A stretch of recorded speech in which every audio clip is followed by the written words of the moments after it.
Now, truly make in India for the world. GCC is an integral part of the organization. It's not a outpost, it's not a back office, it's not a silo. Lalit Ahuja in 3 words.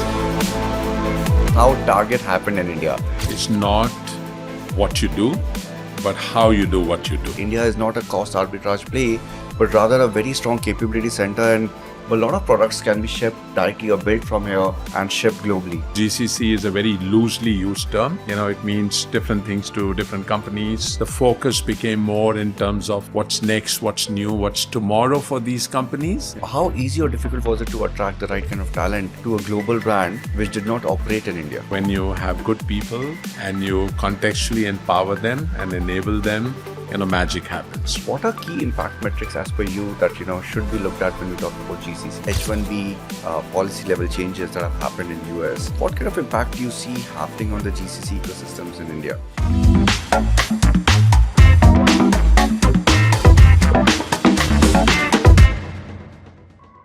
This podcast is powered by Recro. Recro helps global companies build, scale, and run tech centers in India. By aligning top talent and technology with enterprise innovation goals, Recro drives faster, smarter growth, where tenacity meets tech and ambitions meet opportunity. Lexart Partners, where startups and global corporations find their trusted legal partner. From seed to scale and from startups to GCCs, Lexart delivers strategic end-to-end legal solutions, being their partner in growth.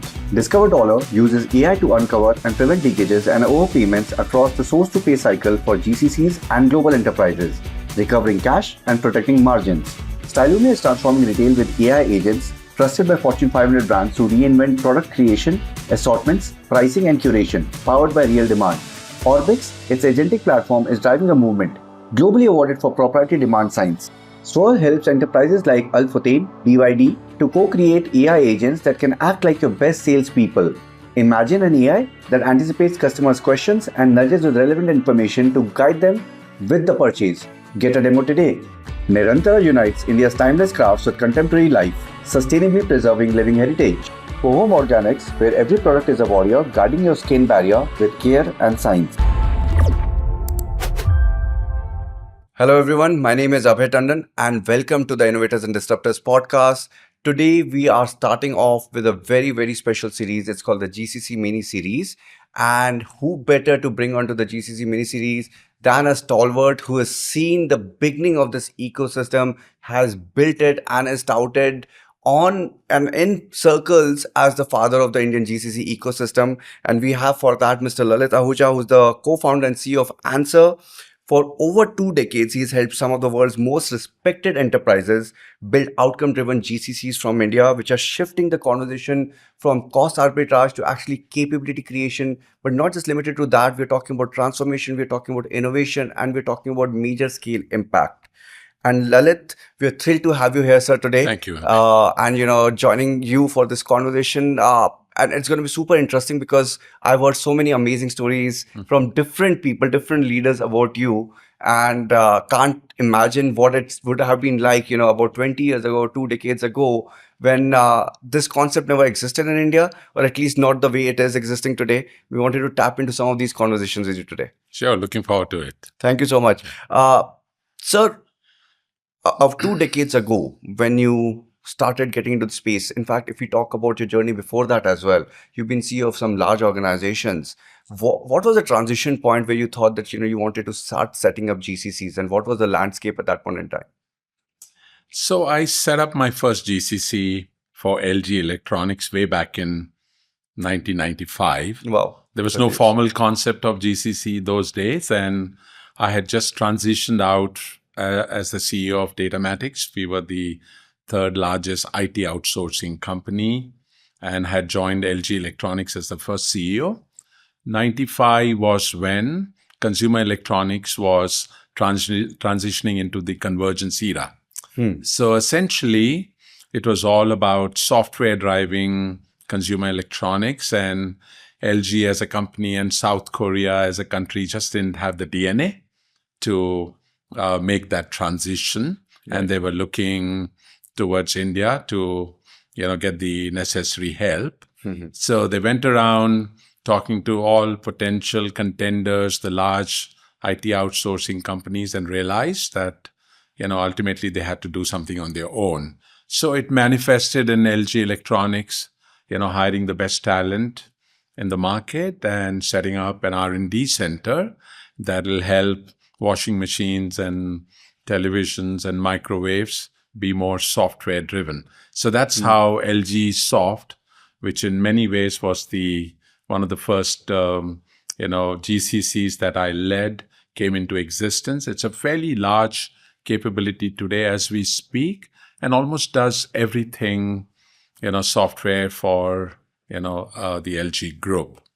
The second point of inflection was when I left LG Electronics, joined Star TV as the CEO in early 2000s.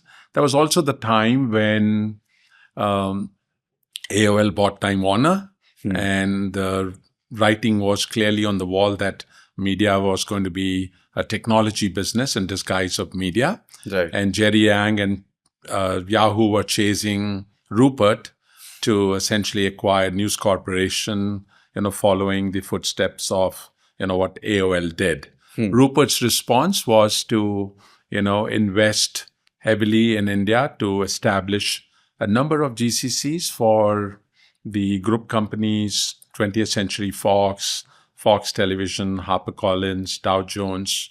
So that was the second wave of GCCs in early 2000s. Much of it had to do with, obviously, the necessity of transforming a traditional company into a technology, manifestation. In the process, we ended up creating a company called NDS, which resulted in Tata Sky and brought the DTH revolution in India, became a global market leader, building products for the global broadcasting industry. So, before I started ANSR, these were, two experiences over a 10-year period to essentially help, two large, very traditional companies that just didn't have the technology DNA transform themselves completely into technology companies through a GCC kind of a business model. That's fantastic to hear. In fact, sir, if I'm not wrong, as part of ANSR, one of the first companies that GCCs that you set up in India was Target. I was lucky to be a part of Target at one point in time as well. Of course, by then you transitioned on to a bigger role, doing a bunch of other things as well. Navneet was the India MD by the time I joined in. And I've heard a lot of interesting takes on how Target happened in India. Yeah. Do you want to share a little bit of that perspective? Because I've heard that, you met the then CEO over a flight, and that resulted in a conversation in the Target boardroom. Do you want to share us a little bit of a perspective about how that transition happened? Yeah. So, the seeds for, Target India were sown really in 2004. I had a chance meeting with Bob Ulrich. He was the legendary chairman and CEO of Target. This was actually over a lunch meeting. And this happened at a time when, there was Amazonization of retail that was beginning to take place.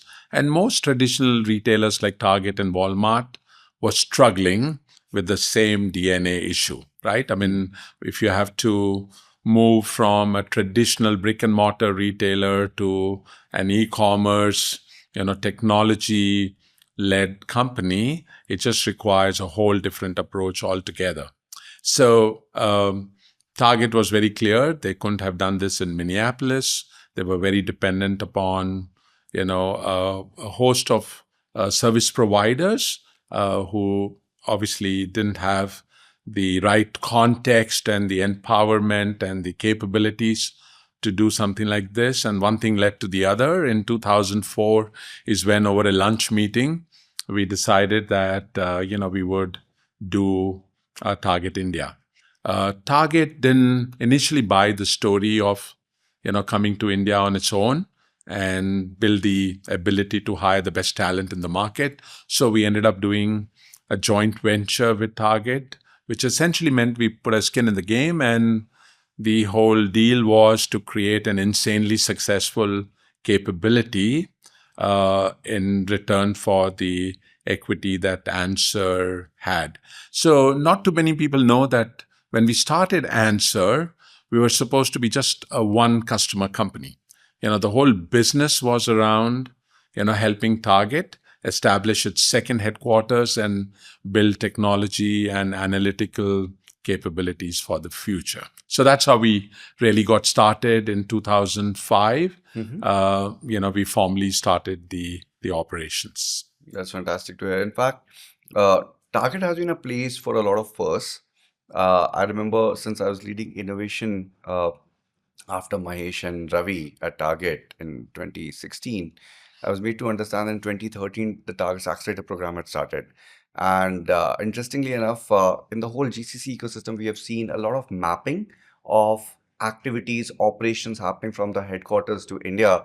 But Target, on the other hand, started an innovation center in India before they started one in Bangalore rather, before they started one in Minneapolis. So there's been a lot of firsts there when it comes to Target.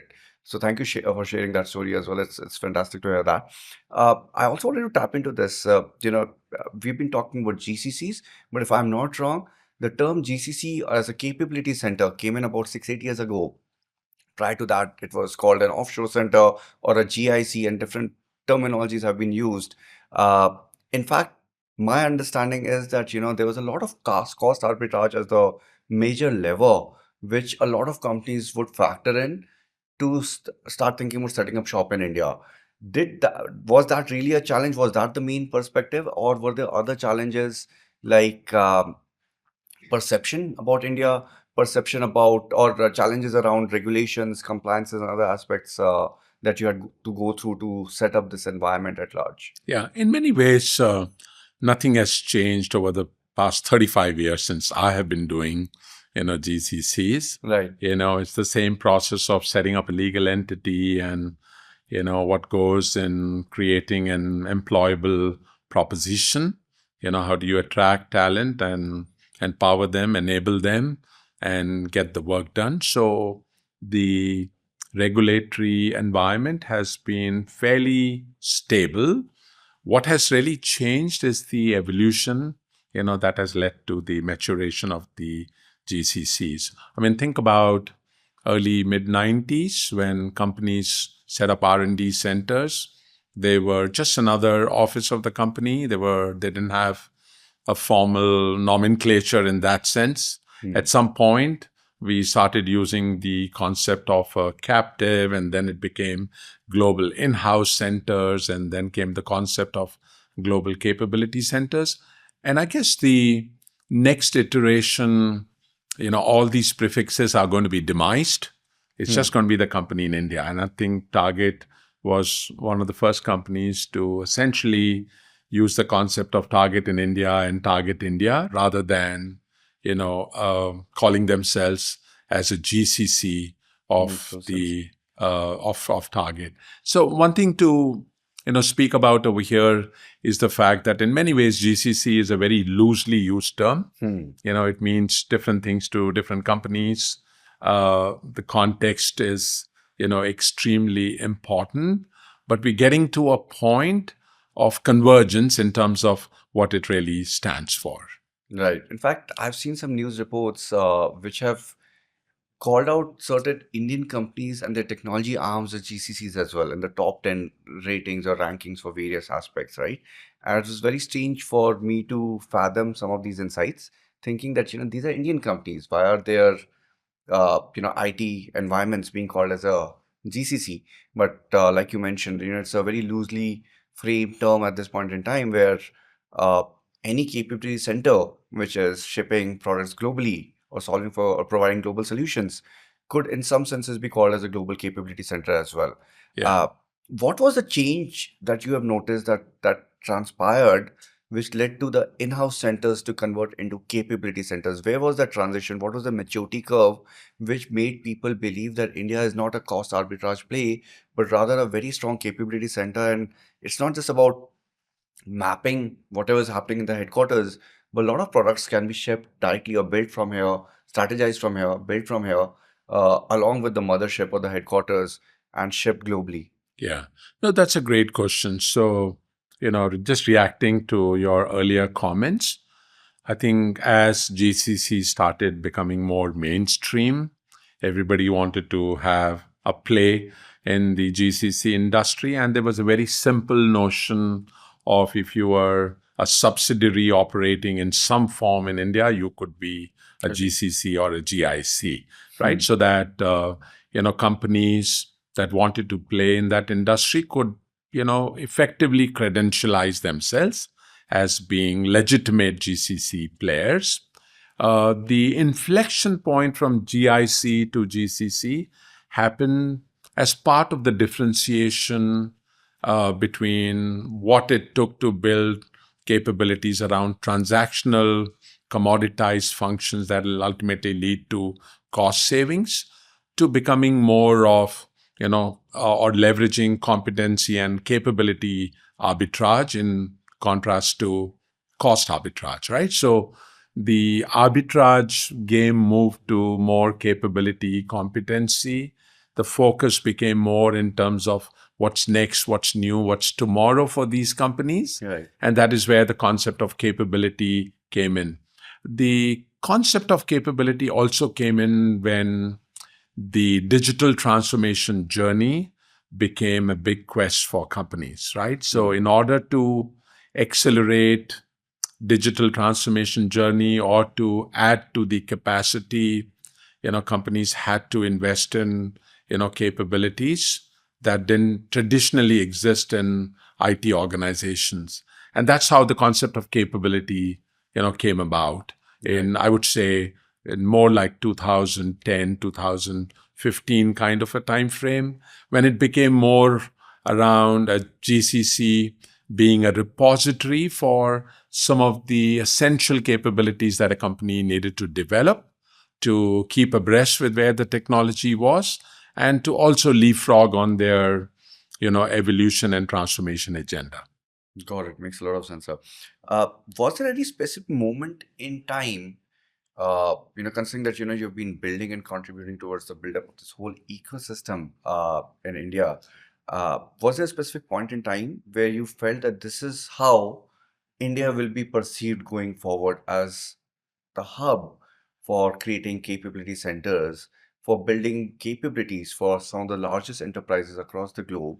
And even though we don't see the consumer sitting out of here, but the conversations, the product building, the innovation, the digital transformation journeys is going to create impact across the world and the consumers across the world as well. Yeah.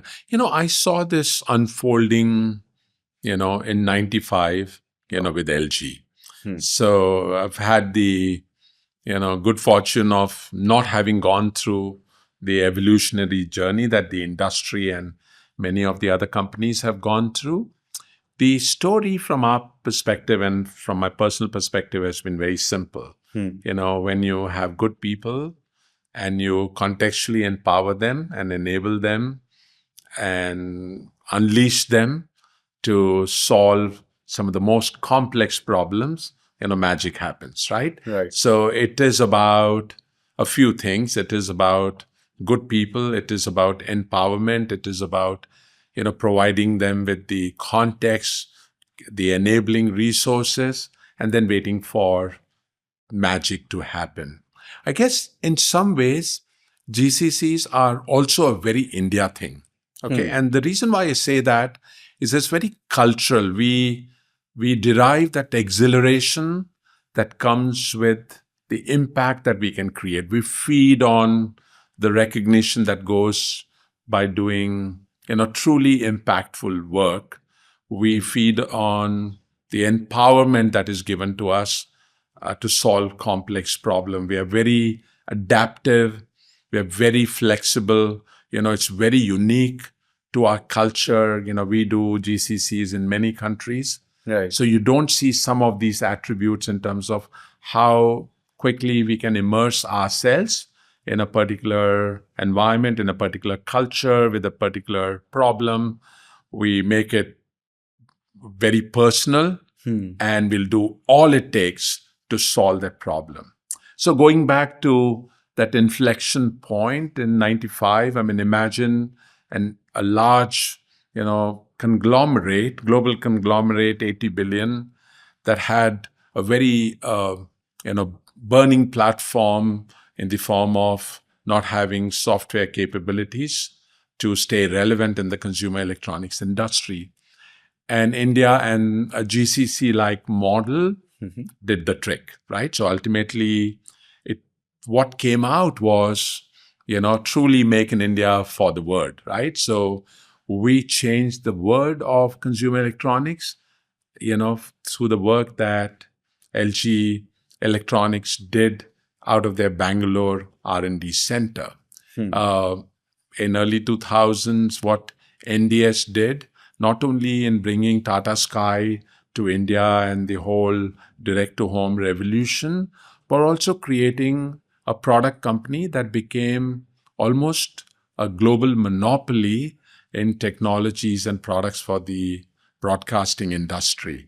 So it was all coming out of India. So I'd seen very early on the power of the possibilities, right, in terms of just people and problems and context and empowerment. That's fantastic to hear. So you spoke about the evolution. You said that your vision was very early on. For you, this did seem like an evolution because you were able to see through a lot of these changes that were likely to happen, right?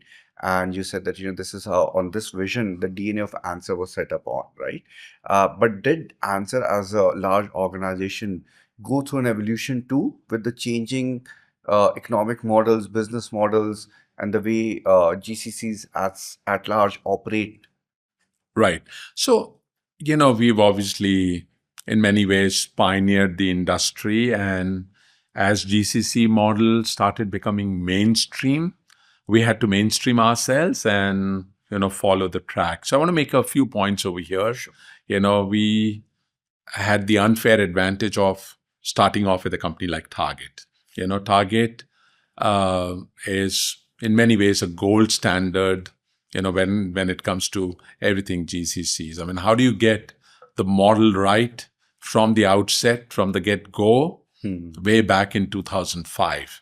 We are almost at our 200 GCC now. And, we've not done another Target, right, in 20 years. So, which essentially means that the best was done, even today, 20 years back. And a lot of it had to do with, how Target came about, right? The level of executive sponsorship and advocacy, the second headquarters model, the fact that it was about getting the best talent from the market. It wasn't about cost arbitrage. It was a lot about enabling and empowering teams. It was about providing consistent brand experience to the employees. So the evolution that we went through after Target was to sometimes take a few steps back and start off at a very different point, which was, in many ways much lower than where Target already was. But you had to, play to the industry. You had to play to the specific needs of companies, their requirements for organizational change management, and to get used to what a GCC could do to disrupt how work got done. Makes a lot of sense, sir. I also wanted to check in on one last thing. Talent density plays a very important role. How difficult or easy was it to attract Indian talent at that point in time when they had not heard of this concept? A lot of people would not have heard of the brands such as Target, while it's one of the most renowned brands globally. When these brands were coming in, Target doesn't operate in India in terms of shipping to consumers, or they did not do it at that point in time.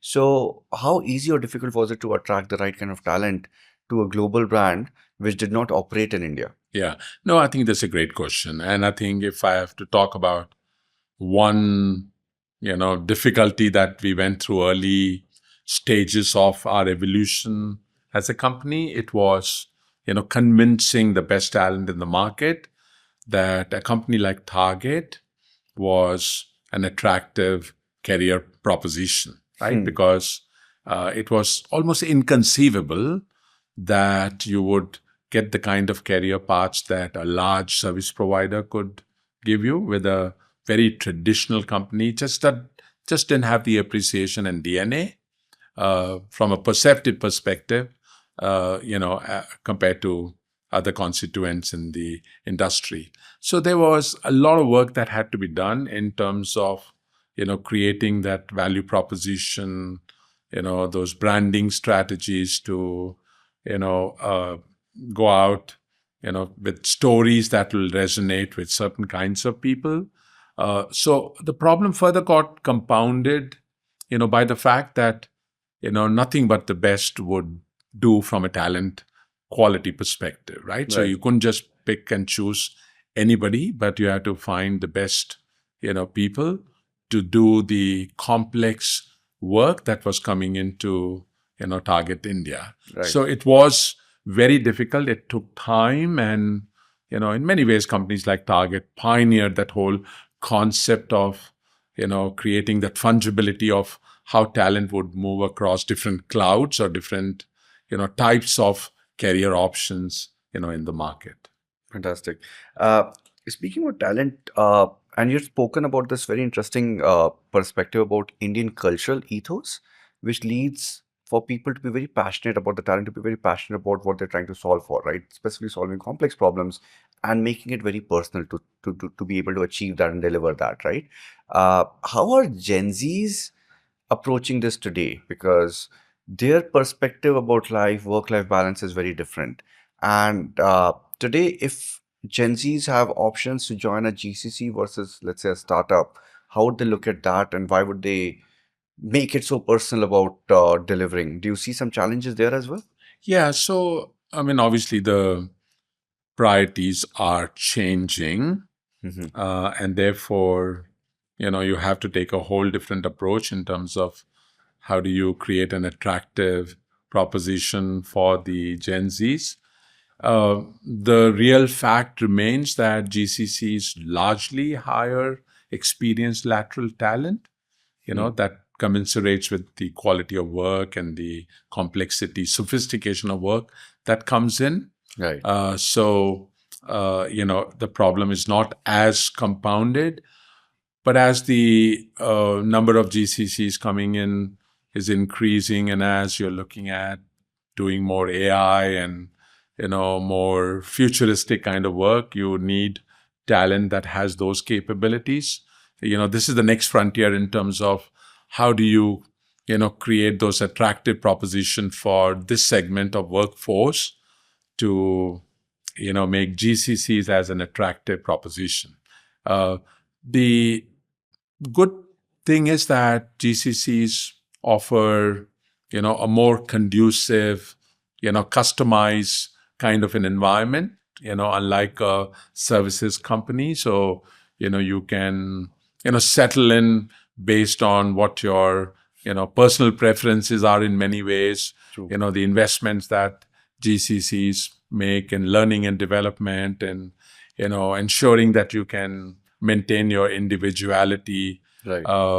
The incentives that are given, to work in a particular way. So I guess it'll all ultimately play out well, but early days, and, we hope it'll play out well. Sure, sir. I've noticed in the last couple of years, if I'm not wrong, a new term coming in when we talk about GCCs. GCCs are now also clearly called out as innovation centers. And when we talk about innovation, wanted to take your perspective. What is that evolution like? Is it at a particular maturity curve that a GCC becomes an innovation center? And are there, as part of innovation centers, is there expectation to tap into local innovation ecosystem, for example, with startups or academia and other relevant R&D partners too? Yeah. So, not very long ago, GCCs used to go through a 4-phased evolutionary process. Typically, it would take them 2 to 3 years to get to phase 4. Okay. The first phase was more experimentation, which means GCC is set up as a experimental platform. You're trying to figure out whether you can hire the right talent, whether you can integrate with the company, whether you can contribute, the value or the perceived value, which was part of the original business case for the GCC. The second phase had to do with optimizing the GCC in terms of form, structure, team, span of control, all facets. The third had to do with scaling up of the GCC. You go broad and deep.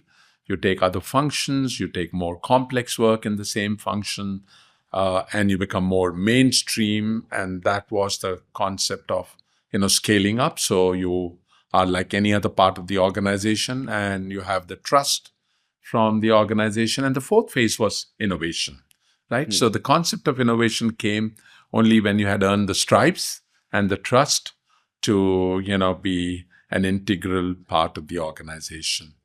Today, a majority of the GCCs skip the first three steps. They just arrive.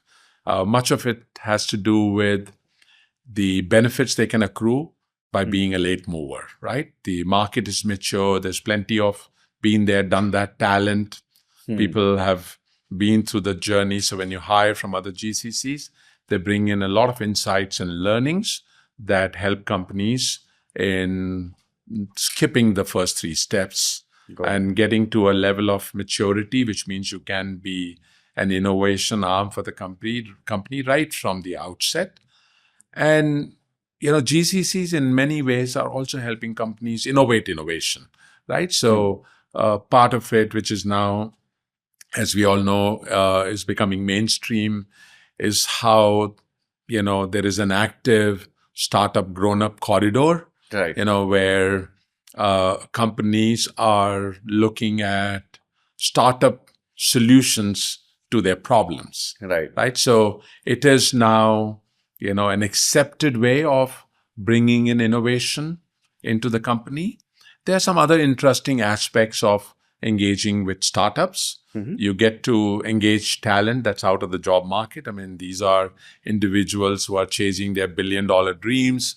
They bring in culture and level of edginess that sometimes GCCs don't have. So they also do a makeover in terms of how work gets done. I've seen companies where you bring in startups that thrive on a cold cup of coffee and a slice of pizza, and they work, nonstop, and it energizes, the GCC workforce to emulate them. True. So it also has those other sort of motivational sort of impacts.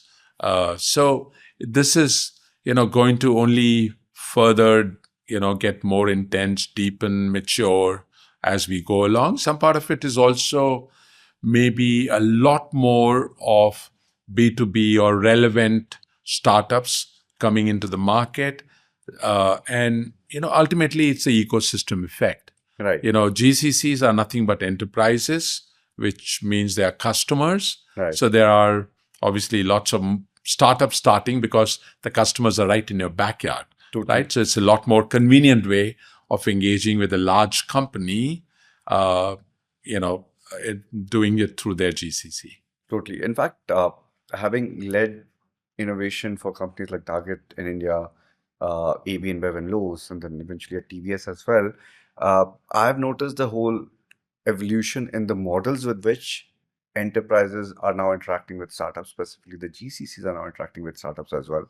I remember a time in the early GCC innovation journey in 2013 when Target, SAP, and Microsoft set up their innovation arms in India, accelerators, as we would call them back in the day. There was no concept of paid POCs. Then 2016, some of us started pushing for paid POCs so that there's more skin in the game from enterprise standpoint also to partner and deliver outcomes. And cut to today, those models have been completely, they've quite considerably changed. Not everyone wants to do an accelerator program, and I think everyone has a different need in terms of how they want to tap into innovation and where exactly in the maturity curve, like you mentioned, that they are in as well.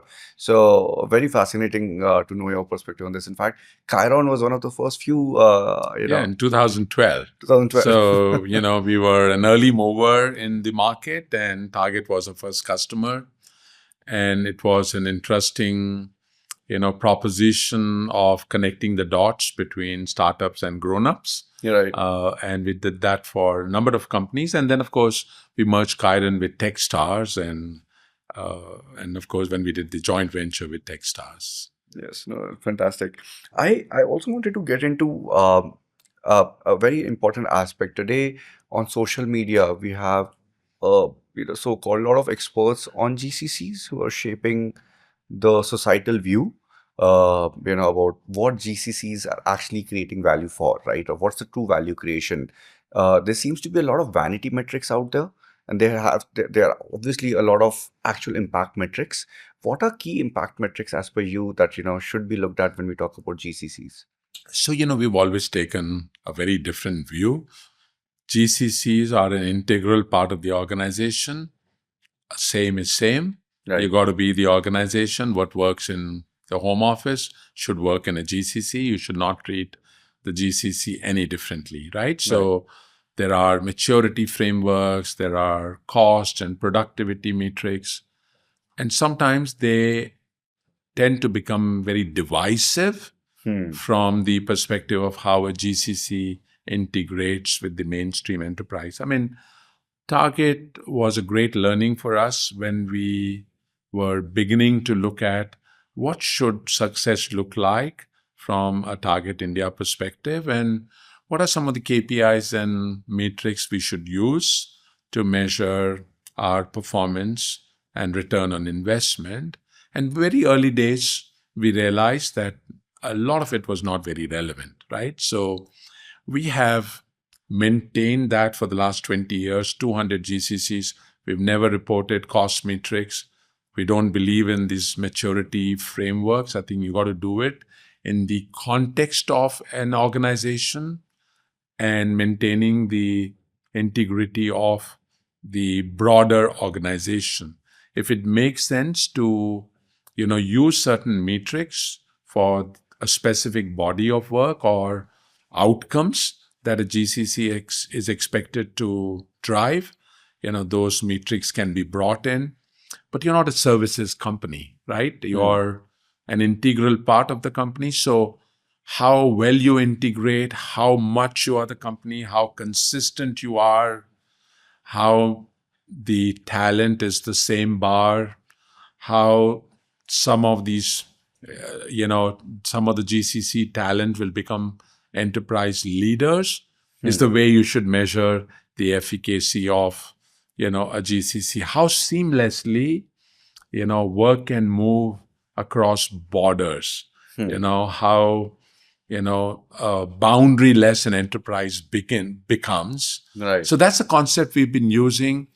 It stood the test of time. It's a very contrarian view from rest of the industry. But we believe if you're on a journey to become the enterprise, you got to shed some weight around complexities and, jargons that will make ultimately GCC a very divisive concept. That's fantastic to hear, because a lot of people keep speaking about cost efficiencies as metrics as well as headcount to talk about how successful that GCC is in India, right? But to your point, that's so succinct and important for people to look beyond these factors into actual mainstream KPIs which are relevant to the headquarters as well, right? In fact, speaking of the headquarters, I wanted to touch upon two things. One that I'll get into first would be, you've spoken a lot about a harmonious relationship between the mothership or headquarters with the GCC. Could you share some perspectives on how GCC leaders should build out this kind of a relationship, which is not a master-servant relationship in many senses of it, but like, putting these GCCs as equal partners in many ways towards the growth of the organization? Yeah, I think GCC is an integral part of the organization. It's not a outpost. It's not a back office. It's not a silo. So you just happen to work for the same company, but in a different office in a different location. So if you simplify this thinking that you work for a company and it's just that your office is in another location, it could be another building in a campus. So think about the GCC being, part of a large global campus.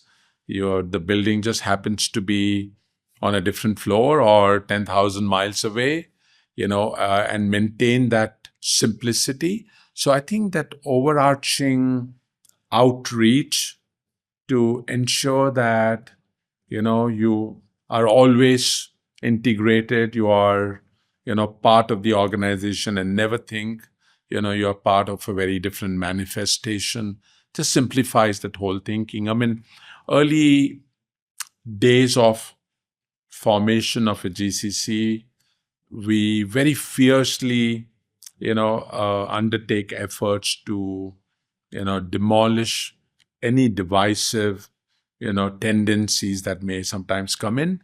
Right. A lot of times it is, it's coming from people who worked in organizations where just used to operating in a, mother or a parent-child kind of a relationship. I mean, there is parity in some ways Yeah. if you're part of the same organization, and that concept has always stood the test of time. So stand up the GCC as an equal partner. People do work that obviously is no different from how work will get done in the home office. Makes a lot of sense. So I was talking to a couple of leaders in the last few weeks. One of them is Ewood De Weet, who's the Consul General to the Kingdom of Netherlands for South India. And also with Sanjeev Gupta, he's the CEO of KDEM, Connecticut District Economy Mission. So both of them were also sharing their perspectives on GCCs, right? So Ewood was talking about how some of the Dutch GCCs, like a Heineken, has set up shop in Hyderabad, right? But Philips is in Bangalore, and let's say Shell is in Chennai, right? And Sanjeev also had a very interesting perspective about how they are talking about Bangalore and beyond Bangalore, Bangalore clusters as well, right? I wanted to talk about this aspect that, what are certain changes that you're seeing? Because I know you have, as ANSR, a lot of partnerships with various state governments as well, the recent one being in Maharashtra and then Andhra Pradesh as well, right? Karnataka, of course, has been one of the hottest hubs of GCCs in the country, but Hyderabad is growing very, very strong in that space as well. What are the policy level changes that you're seeing that are happening, and how is that helping the growth, and which states do you think are really contributing towards or differentiating themselves when it comes to these policies? Yeah. So at a very broad level, there are obviously the established locations, the 6 locations that we all know: Bangalore, Pune, NCR, Chennai, Hyderabad. And these are the locations that account for majority, more than 95% of the GCCs. There's an emerging notion of emerging locations, and it's a question of time before they start getting, adopted, or they come in the consideration set for certain kinds of companies. It's a long drawn process. You don't, become overnight sort of destinations. There is a whole ecosystem that needs to be built. Right. So you need to have the real estate, you need to have the connectivity, you need to have social infrastructure, you need to have talent of a certain caliber. GCCs hire experienced, lateral talent. They live in big cities, because they have families, they need access to certain, social amenities that are not available in some of the emerging locations. So there is a national framework for emerging locations that will be published by the government in a matter of time. Right. A lot of us have been working on that framework. It is currently being given finishing touches before, it is reviewed by the government and is legislated in some form. And essentially, this framework will provide some sort of an unfair advantage to the emerging locations, so they can come up, right? It's not going to be a very natural, intuitive process. It will require some push from the government, and that's what we're thinking about in terms of what would that mean? How do you improve the connectivity? How do you bring in, grade A real estate? How do you bring in more hotels? How do Right. you create more malls? How do you create, public-private partnerships? But essentially, it's got three components. What do you do from a talent perspective? Right. Upskilling and obviously talent migration. AI will play an important role and will make the job easier for these emerging locations. You won't need people, right? So you can, if anything can be done by AI, you can do it in Timbuktu for that matter, right? True. The second is more around infrastructure. You need, Manyata-like infrastructure, which Indore possibly doesn't have, as an example. And the third is ease of doing business, right? So these are the three pillars in terms of what that national framework for emerging locations, would look like. I think there's some level of saturation in the existing established hubs. So we need to decongest. And we also need to, have the broader impact of social and economic development, benefit go to other parts of the country as well. So there's a lot which is underway. It's going to take time. It's going to be slow and steady. And some of these locations still need to build their own mojo and their own value proposition. What do they stand for? Right. Should they stand for GCCs from a particular part of the globe? Should they stand for some size of enterprises that will set up GCCs? Or should they stand for some, focus around a particular industry, fintech, automobiles, manufacturing, energy, pharmacy, and, how do you create that ecosystem, right? So the good news is there's a lot in motion, but I think we got to be patient. I mean, it's taken us almost 30 years to get to where we are. True. And it'll not take that long for emerging locations. It's coming, it's making its way slowly and surely, Right. but it's still a few years away. Makes a lot of sense. In fact, when you talk about emerging locations, I'm assuming Ahmedabad, Indore, Vizag now, even Coimbatore. And coincidentally, I was visiting Coimbatore about 3 months back on the invitation of a few regional conglomerates and who wanted to set up a consortium to establish Coimbatore as a GCC hub, right? And we were having similar conversations that how can these conglomerates, from a private party standpoint, work with the governments to establish a lot of this infrastructural aspects that you touched upon, be it for the lateral migration, you need entertainment, schooling, avenues, to infrastructure for connectivity, international flights, and so on and so forth. And I think a lot of private players in these cities are now wanting to provide, let's say, real estate, because they have colleges under their name, they have real estate under their name, and they're asking how can we work with, let's say, someone like ANSR to help us develop this ecosystem out here. So there's a lot of that talk as well that's happening, and it's very interesting to see, Yeah. like you said, right? This journey will take a few years, but there's a lot of push coming in from the regional conglomerates as well. Yeah, a GCC is at the top of the food chain. You cannot start a location with GCC. Right. GCCs come somewhere along the journey. Right. So, you've got to start with services companies, you got to have the infrastructure, you got to have the universities, you got to have the upskilling mechanisms. GCCs will happen, right? Because they are the next frontier. But if they are the next frontier, they're not the first frontier. Right, of course. No, makes a lot of sense. And thank you so much for clarifying that as well. I want to also tap into geopolitical aspects when it comes to the whole ecosystem developing, right? Recently, with H1B policy level changes that have happened in US, what kind of impact do you see happening on the GCC ecosystems in India?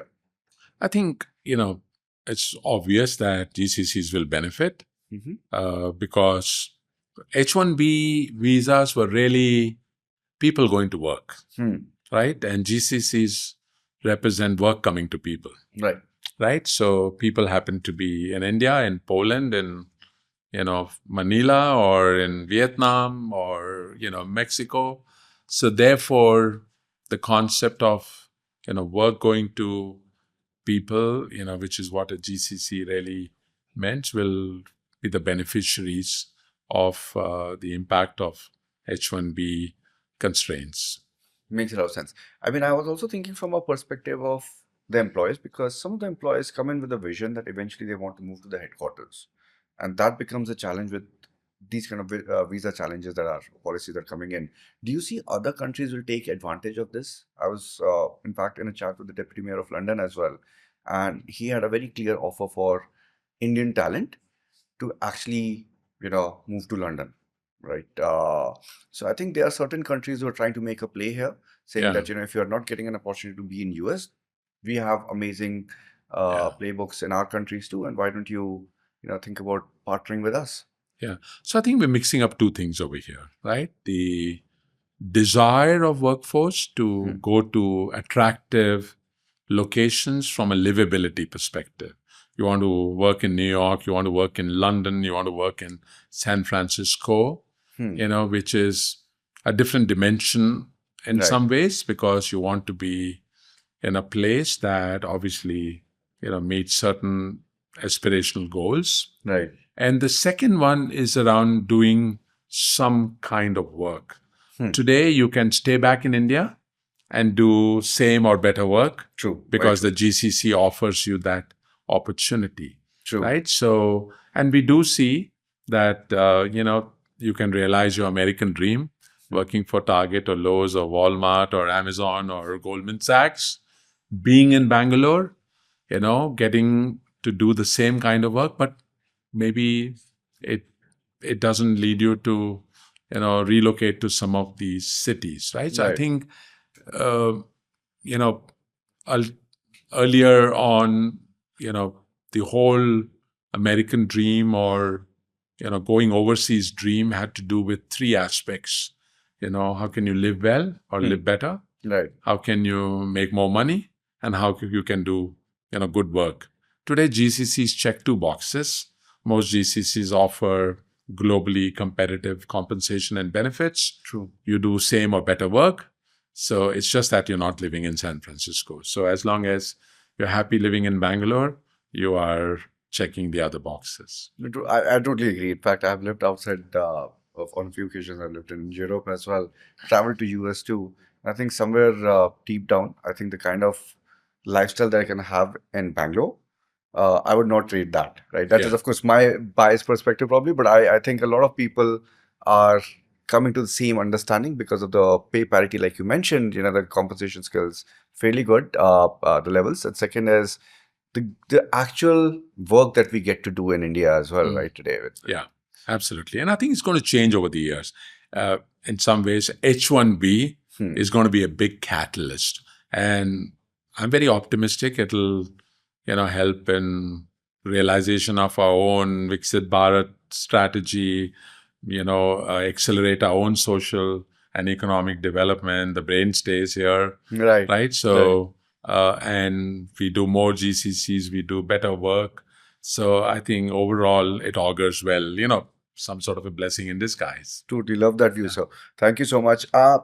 We're speaking about the kind of work that we get in GCCs, right? Today, I think every GCC talks about being AI ready from the word go, right? When you're talking about setting up shop in India as a new GCC, we talk about how do we lay out the fundamentals of AI frameworks, AI architecture, etc., while building those capabilities and of the GCC as well as the technology capabilities. What are you seeing when it comes to a lot of technologies from generative AI to AI at large, shaping the next wave of GCCs and how they operate and scale up?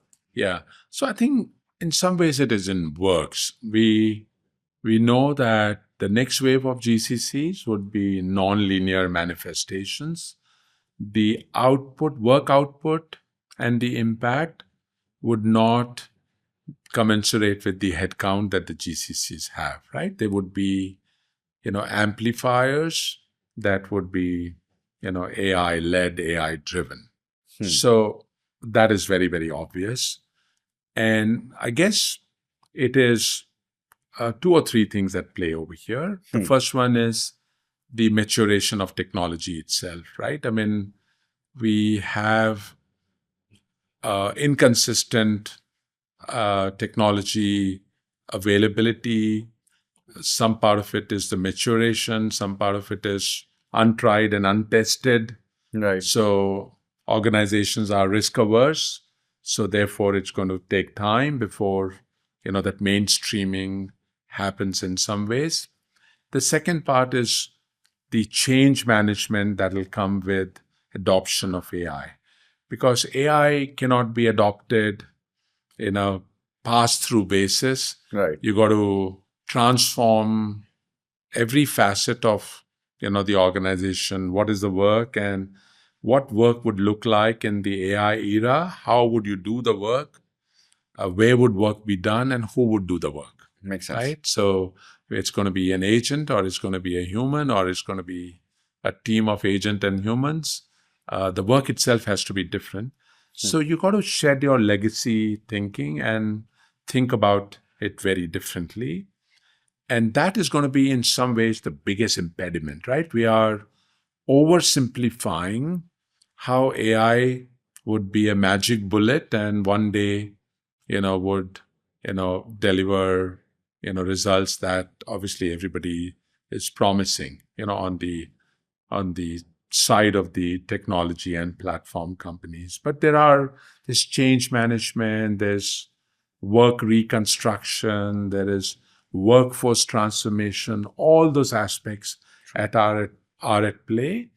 I guess the most important aspect is going to be finding out the right use cases, because not everything can be done by AI. Certain work will require more people Right. in the new world, and some work, will require no people, and there'll be space in between.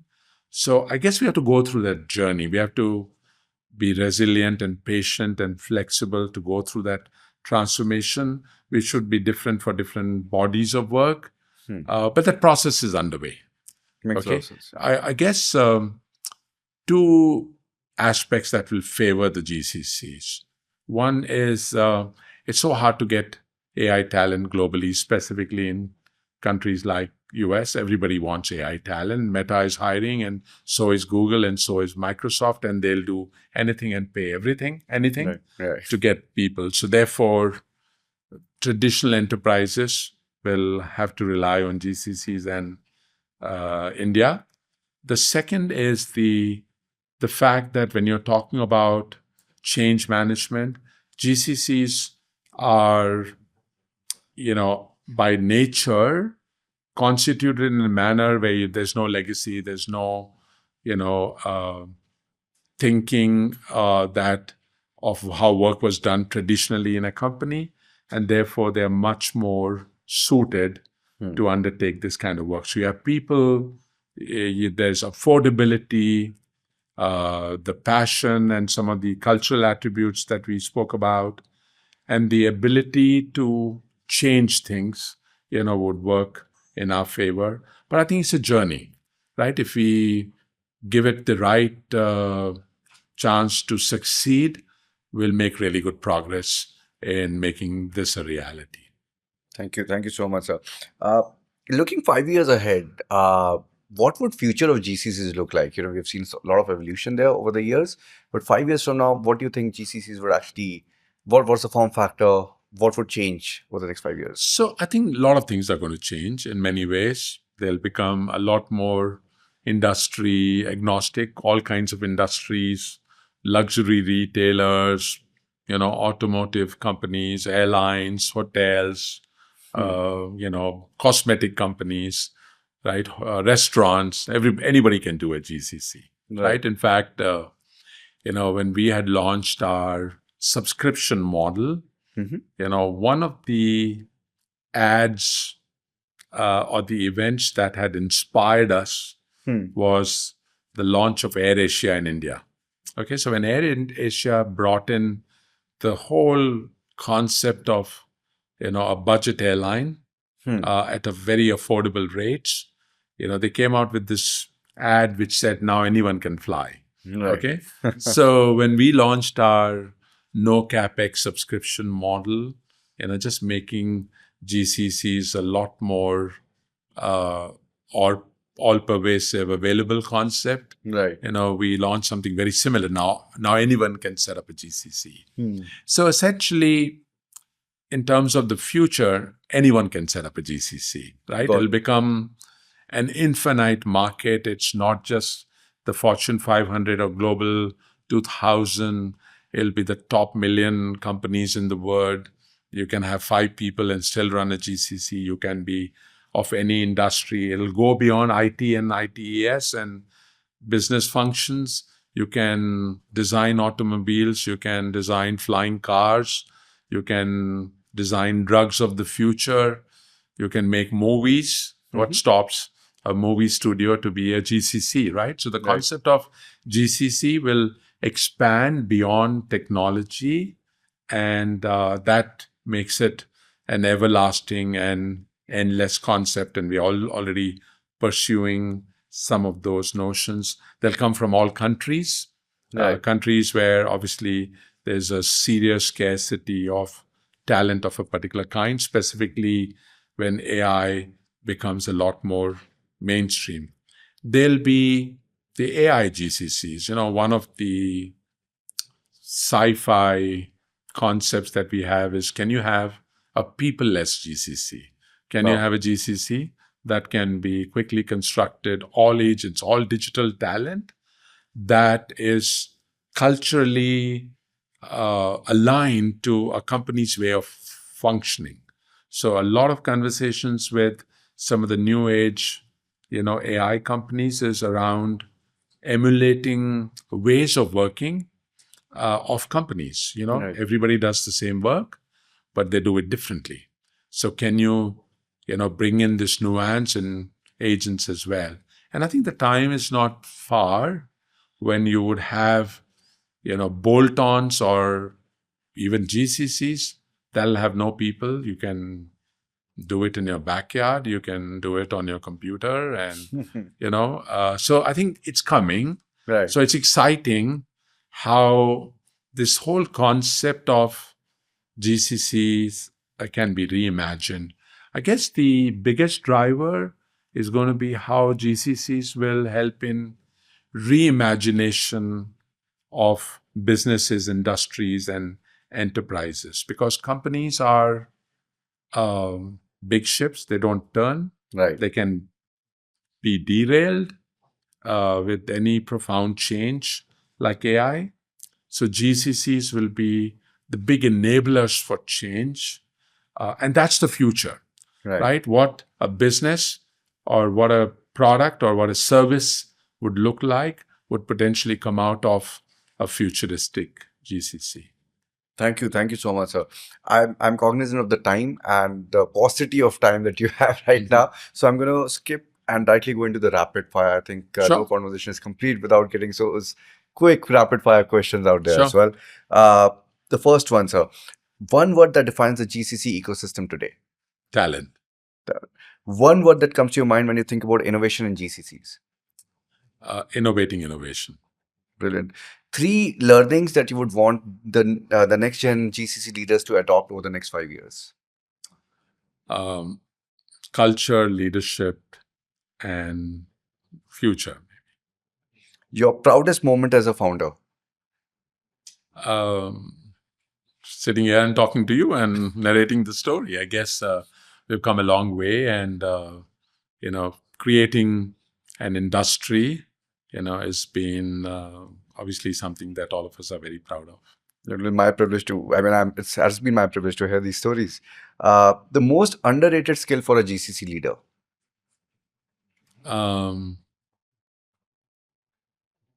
I guess the ability to, integrate and, become part of the organization doesn't come very intuitive. Everybody tries to, demonstrate what they're capable of. But I guess the skill that is really required is, humility and acceptability and adaptability. Right. Makes a lot of sense, sir. Bangalore, Hyderabad, or Chennai, which city would you bet on for the next wave of growth? That's a tricky question. I think each one to their own, and all of these cities have their own advantages, and they will all go in, three different directions. So I guess the best of Bangalore, Hyderabad, and Chennai is yet to come, right? We are at the end of the beginning, Right. and the race really begins now. No, that's phenomenal to hear. One book that changed how you think about leadership. I've read almost all books of, Steve Jobs, including, his biography, and, that's what has kept me going and inspired me. Yeah. Wow, that's amazing. If you could have coffee with any global CEO, who would it be and why?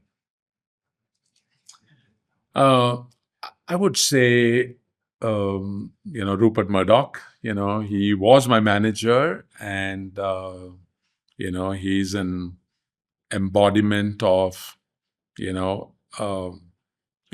some ways doing the impossible, right? Fantastic. A startup or sector you're personally excited about right now? Everything AI. Yeah. What advice would you give to your own 25-year-old self? Do it again. Lalit Ahuja in 3 words.